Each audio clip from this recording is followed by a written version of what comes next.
All of my tattoos really symbolize my walk with Christ and my development as a Christian, but also as a person. And my first tattoo is the God is greater than the highs and the lows. That was representative of a season in my life where I really understood and got to know who God was. So I grew up Catholic, and we really just went to church because it looked good and because everyone else did. We grew up in a really small town, and so everyone went to church, and there was no depth, there was really no relationship.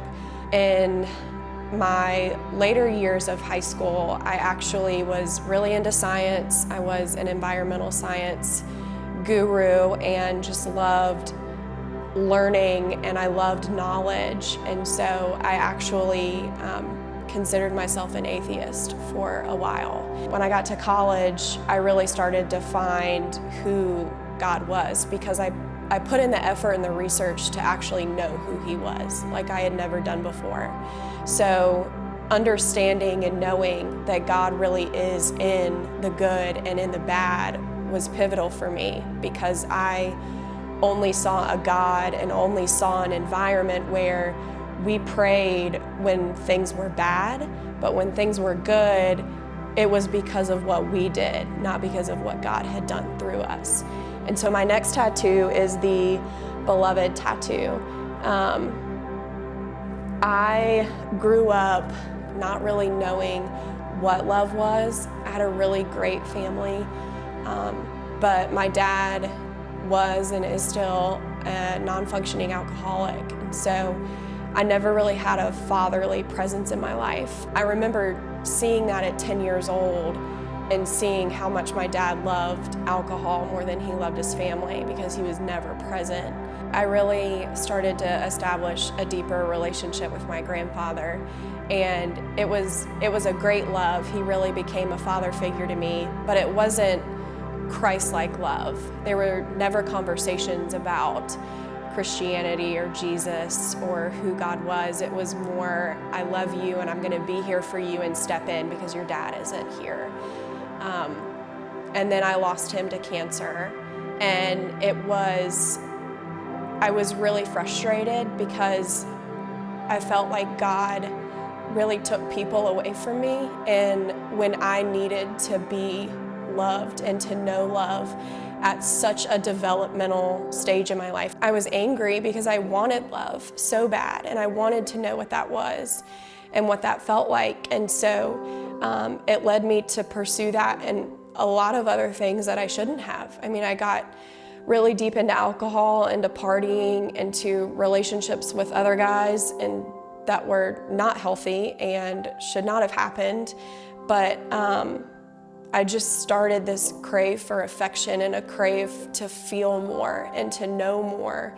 And it was just this relentless pursuit of everything but what I should have been pursuing. I really started to know how God loved me when I got in the Word and I understood and I felt this sense of security that I had never felt before. And I knew that He wasn't going to be taken away from me. And so there was this peace that I felt and this love where not only did I know that God loved me, but because I experienced that love, I was then able to really love other people, because I hadn't.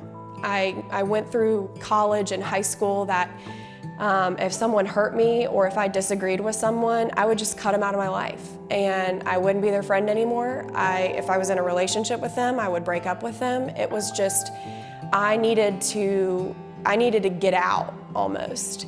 And I really didn't love people like Christ would love them, instead of, hey, you let me down, I'm still here for you, I love you. I couldn't do that because I didn't ever receive that. It was so much of a conditional love rather than an unconditional love. And then when I was able to actually experience that through the love of Christ, it was then where I was able to really love others.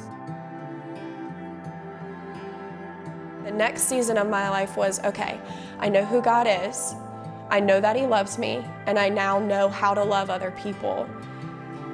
But now I feel a lot of shame for all of the stuff that I did when I didn't know those things. So I almost felt like I wasn't worthy to go to church. I wasn't worthy to walk into the doors because thinking about all the things that I had done that past weekend, like, God's not gonna love me because I hooked up with this random guy, or God's not gonna love me because I got so drunk I passed out in a ditch. I mean, I thought about all of these things that I had done, and there was so much shame, and I felt like so unpure. I felt like no one would ever love me. I felt gross. And that's such a harsh word, but really I felt so defeated. And I felt like no one would ever want me again. I learned through that that's not true at all, and that you probably be really surprised how many people in the church have been through similar situations as you. It's just that we don't talk about them enough, I feel like.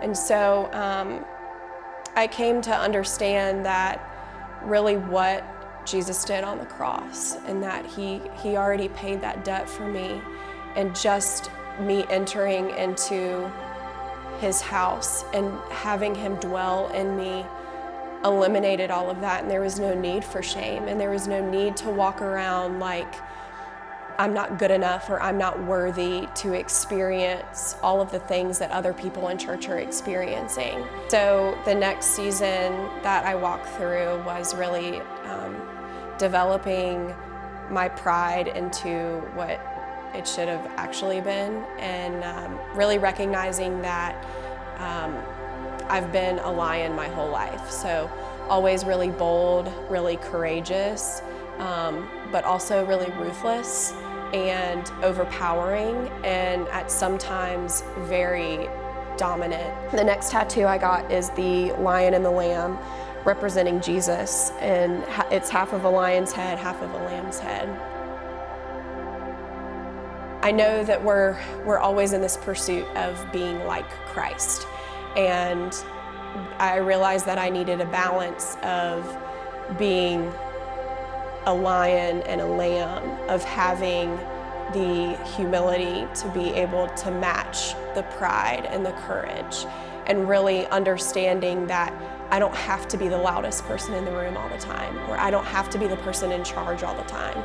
And I really messed up a lot of relationships because I didn't know that before.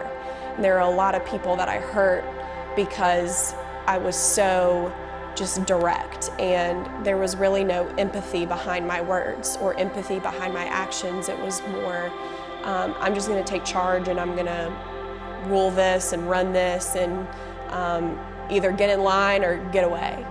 And man, like what a terrible thing to do, right? And so I really learned to be able to balance that, and that there is power in being just as much of support as there is in power in being a leader. And so really learning that side of Christ, of how Christ really led through serving and not leading through just being in charge or leading through a title.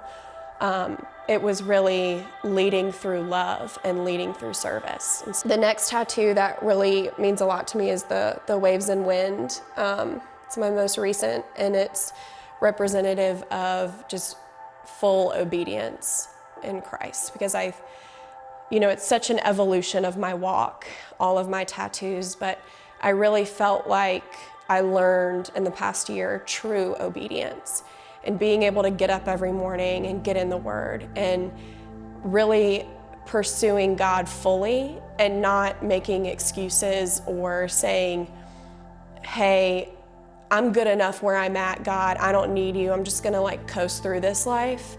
But also being able to really discern and learn God's voice in my life and what that meant to me.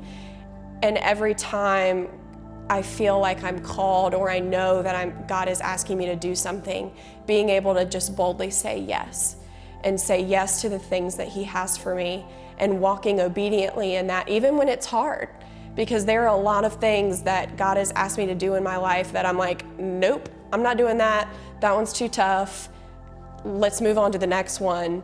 And it's just constantly in your head, it's in your spirit, it's in your heart that, no, I really need to do this. And I've just learned the blessing that comes with that. And it not like a tangible blessing, but really just when I am walking in obedience with God, I truly feel His presence and His love like never before. And it is not an obligation, it's an honor. And I really believe that, and I've learned that.